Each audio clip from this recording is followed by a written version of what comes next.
Happy New Year! Happy 2026, everybody.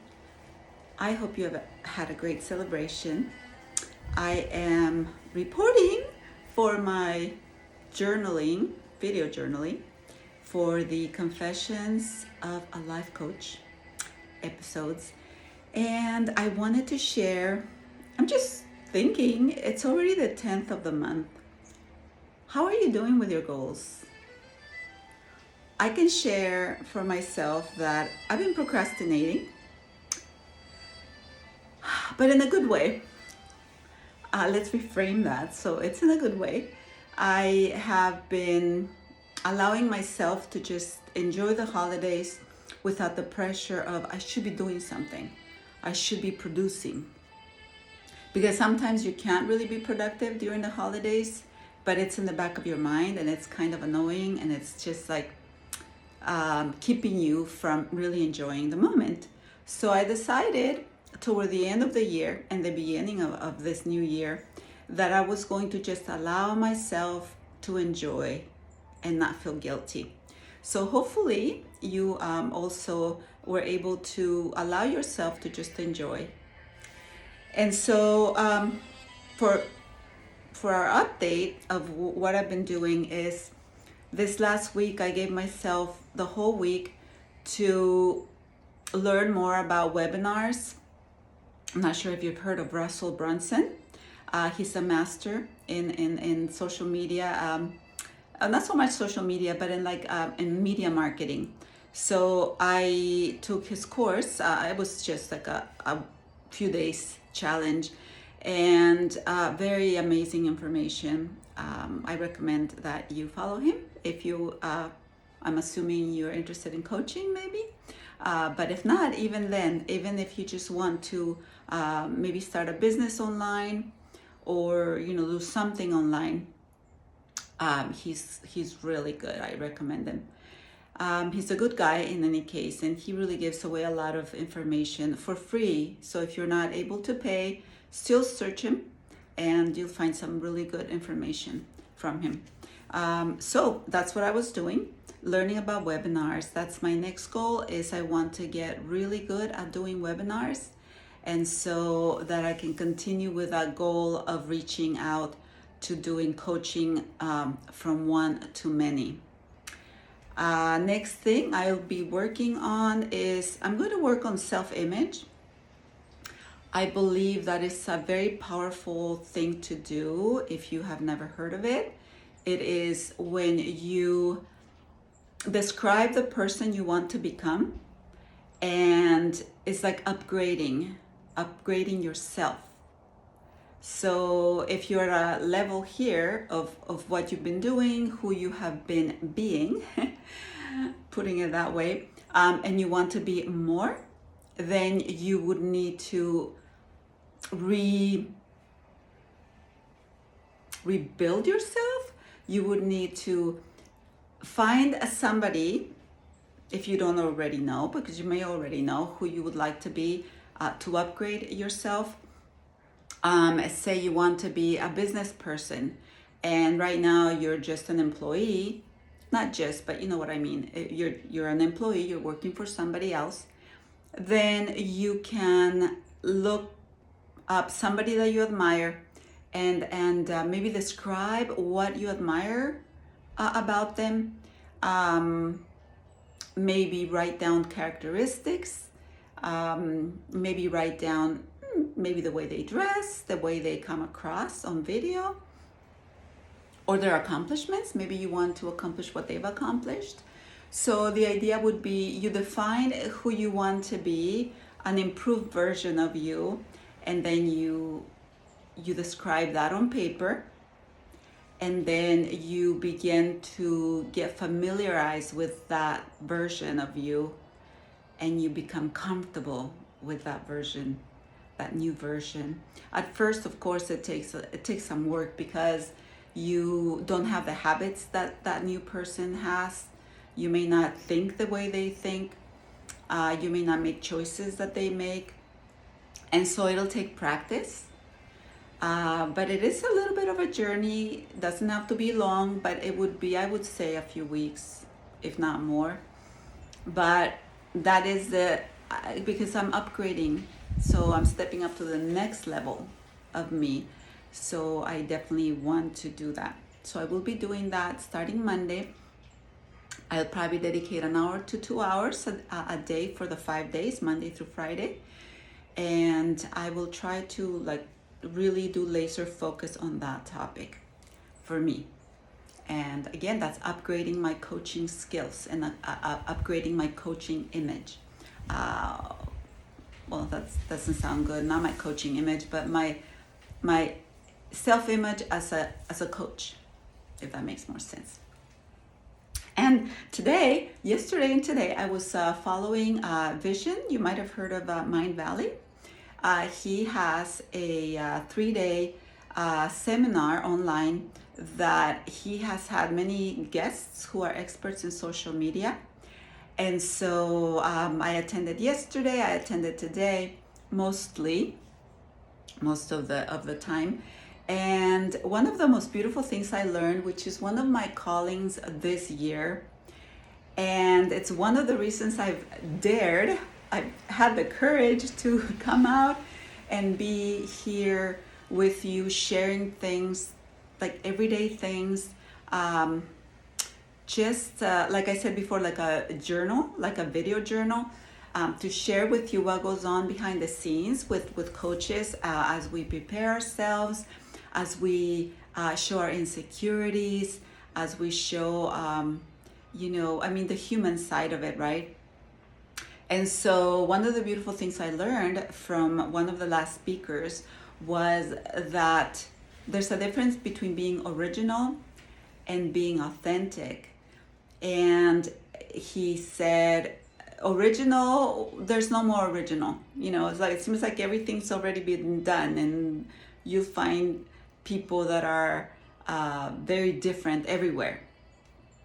He said, it's more like being authentic, being real, being raw, which is my goal here, to be more raw, to not hold back so much, not to worry so much of what will they think, what will they say, what if I mess up, what if, right? Those kinds of questions that keep us from taking action. And so, little message for you then is, if you are interested in doing some social media, you can start to look at, if you are afraid of starting out, right? If you are holding back because of insecurities, etc., then just remember, be yourself, and there's only one of you.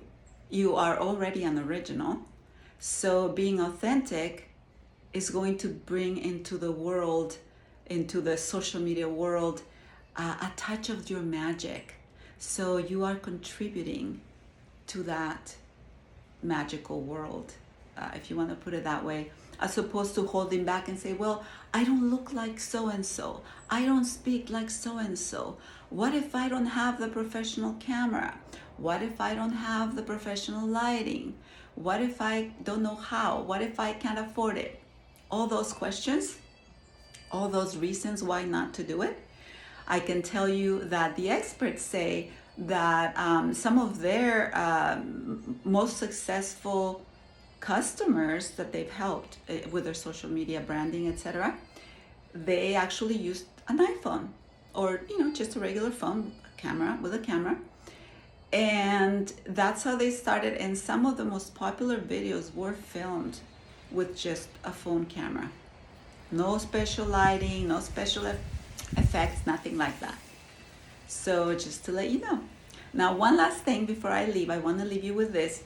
If you are wanting to do videos, whether you do it in YouTube, or maybe you want to do it for Instagram or Facebook even, my recommendation, and this was something that helped me greatly when I was starting a few years ago, I actually paired up with an accountability partner, one of my coach's friends, and she and I made like a little 30-day challenge where, first of all, I created a private Facebook group. And that Facebook group was only for the two of us. So only my friend and I had access to it. So what we did with our challenge is 30 days, every single day, we started doing videotaping ourselves like I'm doing right now. So videotape yourself and upload it to the group. Again, it's just the two of us looking at each other's videos, so there's nothing to be embarrassed about. We were there to support each other, so that really worked. Turns out my friend kind of like stopped after like video 20, after the 20th day, where I was just committed to doing it. So there were times when I was already removed my makeup, had my pajamas, ready to go to bed. I'm already on my pillow, and I'm thinking, oh, my video. So I would just like get up, grab my phone, and just like half asleep.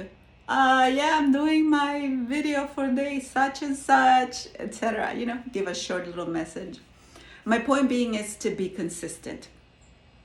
And the other thing again is to lose that feeling of being embarrassed or insecure about putting yourself on video, because all it is, guys, is not being familiar with that feeling, not being familiar with seeing yourself on camera. So this would be a great exercise for you. Now, after those 30 days, the next step would be to go live on your favorite platform. At the time, Facebook was the one that I was familiar with, so I just went on Facebook in my personal page, and then I did live videos, literally just to lose that fear to be seen.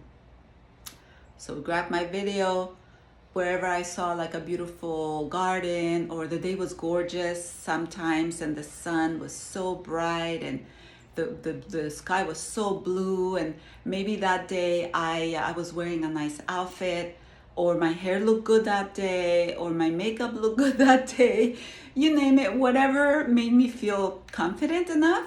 So then I would just start video just live, like, hey guys, hope your day is going well. I'm at the mall, I'm at the beach, I'm at the whatever, and just gave whatever message came to my mind from the heart, of course, but just kept it short, to the point. Of course, I was shaking and I was like, my hands were sweaty because I was so nervous, but that was another way to push myself to be out there, not only to be seen, but also to practice doing live videos and being on video, because obviously that live video remained posted, so people could see it throughout the weeks. Quick warning, Facebook changed the algorithm and changed the rules. So in the past, when I did those videos, they were posted forever, for years. I mean 5 years or something. Now they changed it recently, I believe last year, and so now when you do a live video, they will allow it to remain on your platform for 30 days.